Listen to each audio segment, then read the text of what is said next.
Joining us now is Janice Ellig. She's the chair of the Corporate Board Initiative at the Women's Forum of New York. Janice, it's wonderful to have you here. Great to be here. Thank you very much for joining us. Your organization recently commissioned a survey on gender equality in corporate America. Why don't you talk to us about the survey? What were the key findings and takeaways there? Well, I'm really excited about this survey because just like the Fearless Girl, it's raising awareness about gender equality in corporate boards and in the C-suite.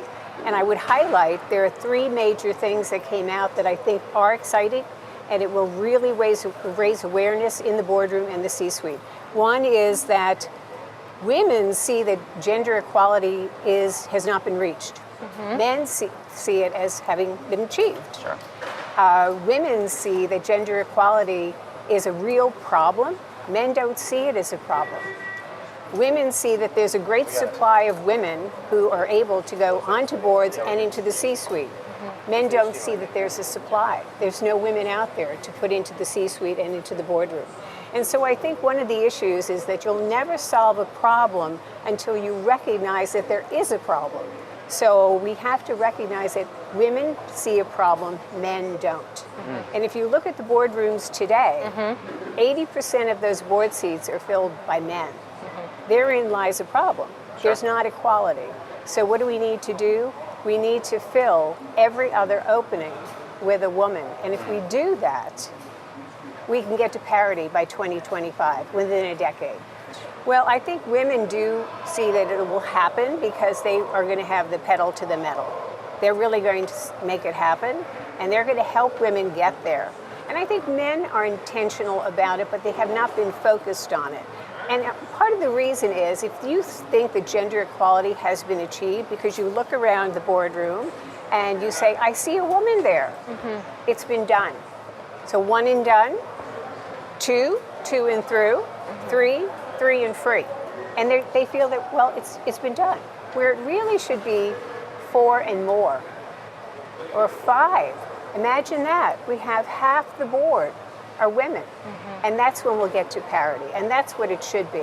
But when you look at the Fortune 1000 and the S&P 500, there are only 35 companies out of 1,000 that are at 40% or more. Now, isn't that unconscionable with the great women that are out there to fill these positions?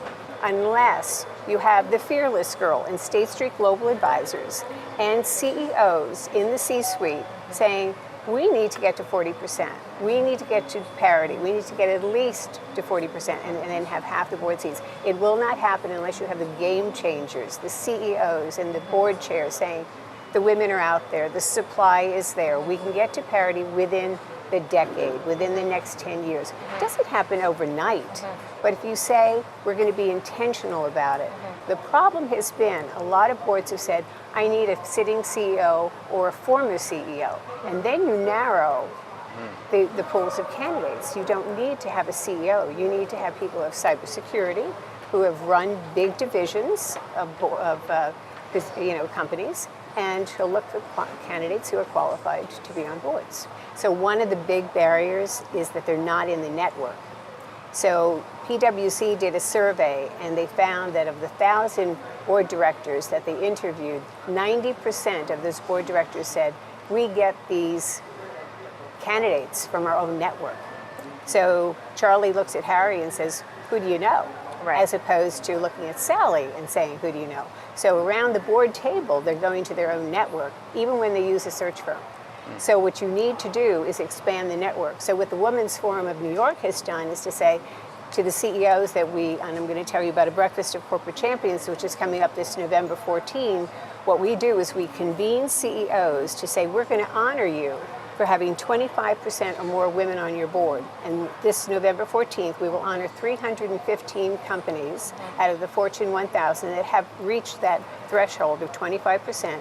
And when we convene them, they all talk about, and Ron O'Hanley from State Street Global Advisors will be there to speak about what he's doing. We'll honor them, and then what we will do is also ask them to sponsor women who they know who could be on a board, who are board qualified, and then we put them into our database. And when in doing that, then they become part of the network.